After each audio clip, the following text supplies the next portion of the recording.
Hi, my name is Phil. I like talking about politics. In this video, I'd like to discuss the reports that potentially up to 9 or even 10 million workers in the UK may need to access the Job Retention Scheme funding put forward by the government in order to prevent an even greater unemployment bombshell than might otherwise have been the case. But first, if you'd like to be notified of daily news and politics, then please subscribe to the channel and click the bell notification icon. So this was essentially against a background of 60% of British businesses having no more than 3 months worth of cash to keep themselves going, most businesses having to close their doors, and the initial response from many companies being to shed staff rather than dip into profits or rack up debts as appropriate according to their circumstances. The government's preferred solution was for businesses to access effectively loans to get them through this. But, you know, as you might imagine, a lot of business will be thinking, well, I might end up piling up a load of debt and I may not be able to come through the other side of this thing, at which point I've just got a load of extra debt, really. So the government has announced its job retention scheme some time ago, and this month is when it will be being accessed. The idea is that workers retained by their employers, but not actually working, not actually doing any work, would have 80% of their wages paid by the government up to a maximum of £2,500 a month. It doesn't cover all employees. If, for example, you took up a new job recently, if you took up that new post after February the 28th, then you weren't eligible. So many people have lost their jobs anyway where that applied to them, because otherwise their new employer would just have to pay all of their wages, or at least the 80% themselves. Employers also have to ensure that employees are being paid the minimum wage if they are also undergoing training. Now, if you're on minimum wage, and that's it, you're just doing a job for minimum wage, then you would still just get 80%, even though that is going to be less than the minimum wage. Goodness knows how these people are going to cope on that.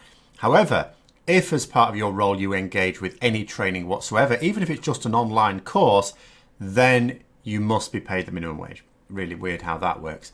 But nonetheless, a situation whereby people who are having to access training are having to be paid at least the minimum wage could mean that they'd be shut out as well, because the employers will go, well, we've got to stump up the extra 20%. Nah, sod it, we'll just get rid of them. Those on 0 hours contracts, they're not automatically excluded. In theory, they're covered. The idea would be you'd work out an average of how many hours were worked over the previous year, or as much of the previous year you've been working, and get paid on that basis. But of course, a lot of people's hours are not necessarily consistent, and it might be a bit seasonal, in which case you could get screwed by this, as well as there being more admin involved. Now, I have, know people who've lost their jobs because the employer didn't want to engage in this scheme. There are various reasons for doing so. Usually what's cited is excessive admin. So there are people who've just lost their jobs because the employers couldn't be bothered to deal with the admin for this. And of course, if there is more admin, such as with 0 hours contracts, that would mean more delays as well, potentially, even if the employer was going to engage in it. So all in all, it is reckoned that potentially 9 or 10, that's an upper limit. We don't know how many will be accessing it until presumably the end of this month. But up to 9 or 10 million British workers potentially are being retained by their employers, but not working at the moment. Now, that being the case, and with the Treasury covering 80% of their pay, that would mean that if these measures were in place for 3 months, that would cost up to £40 billion.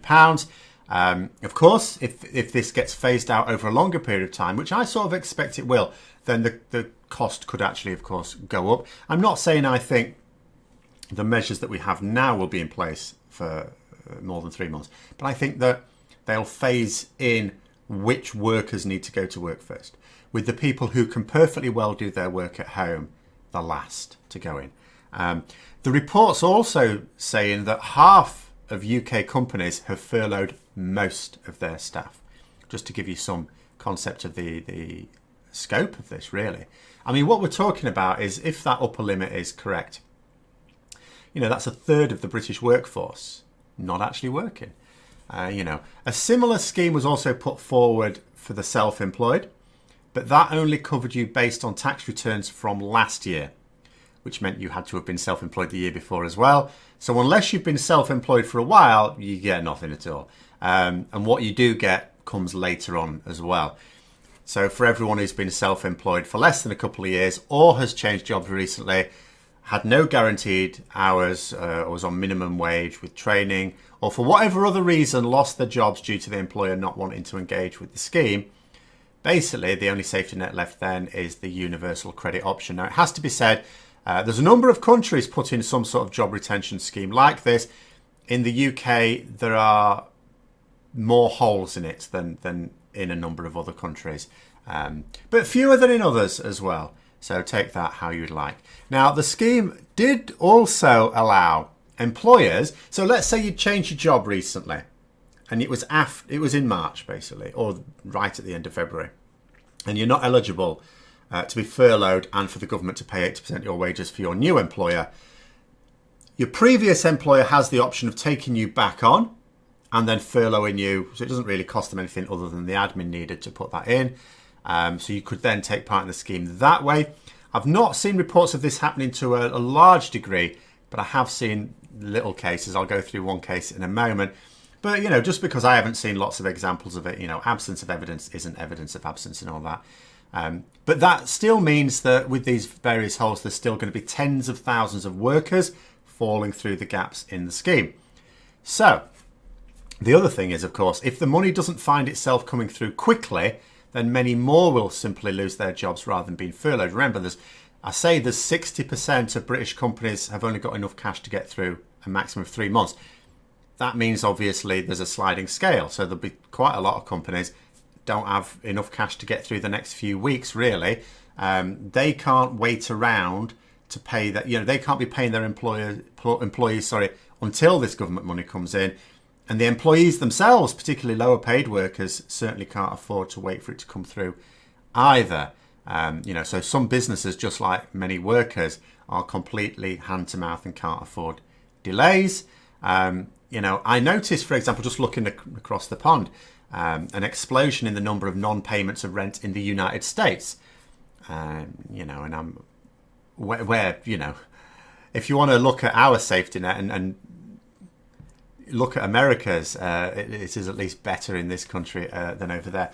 But I was wondering if, we might get some figures like that in the UK as well, as of course these measures, such as they are, and as I say, there are countries where it's worse, disproportionately fail the poorest, those who don't have savings and can't afford delays. There have also been reports of the scheme being used for a few dodgy purposes potentially. So coming on to this idea that you can rehire staff and furlough them. So at least one employer, EF Education First, not been familiar with them beforehand, was described in the Financial Times as using the scheme for workers already earmarked for redundancy. Now, I'll be honest, keeping them off universal credit for a bit longer is not something I am going to criticise. It's also not against the rules as far as I can tell. As I already mentioned, you are allowed to rehire staff and use this scheme. So it's all above board as far as I can tell. Just as well, really, as the company has been named in a national newspaper. Still, it is debatable, and I know there are debates, as to whether or not this was the intention when the government announced the details of the measures. But the real worry, in terms of dodginess with this scheme, is the HMRC, which is our revenues department, worried that it might attract organised crime. I mean, we're talking about payments that need to be processed and actioned extremely quickly. The applications are going through now, needs to be paid by the end of the month, really.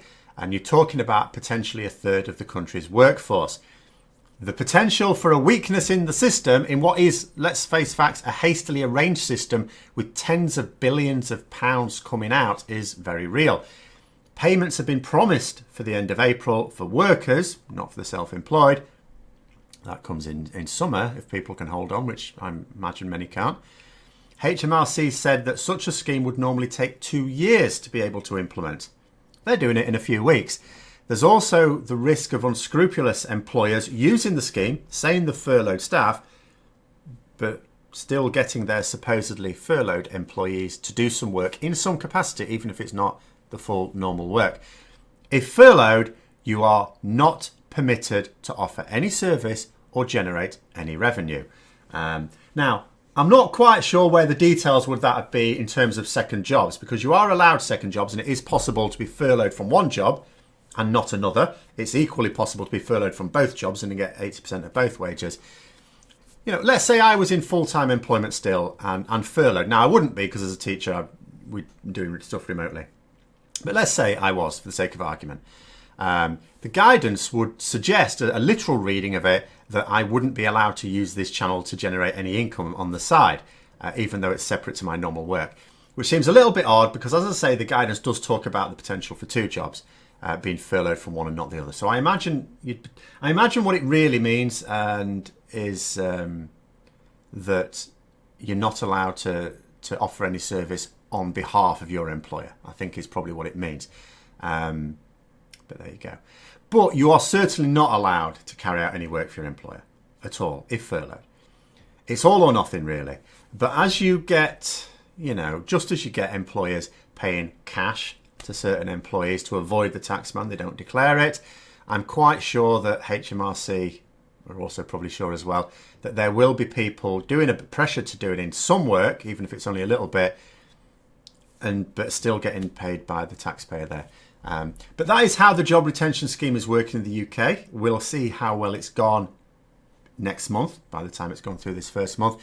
Interestingly, just as a last little thing, when I was sort of looking through the comments, the Chinese city Wuhan has sort of been opened up again now, sort of, various restrictions still in place, various measures still in place.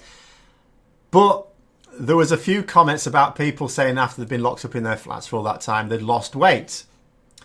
I strongly suspect this will not be the case for British workers trapped at home either.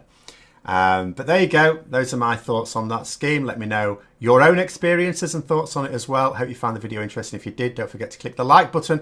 And if you'd like to support the channel further, then please also click the Patreon link for details. And until next time, I'll see you later.